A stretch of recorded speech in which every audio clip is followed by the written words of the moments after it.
সকাল সকাল আম গাছের তলায় বসে আম মুড়ি খাচ্ছি। আর সুন্দর হাওয়া দেখো, সব আম গাছ, এই একটা আম গাছ, এই একটা উপরে আম গাছ, এটা হচ্ছে হিমসাগর আম, আর ওইদিকে আম গাছ, আর বসে বসে আম মুড়ি খাচ্ছি।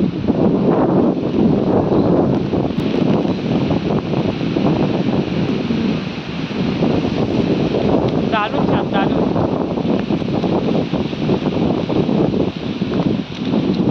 এই আম মুড়ির স্বাদ যারা না খাবে তারা বুঝবে না যে আম মুড়ির কতটা স্বাদ।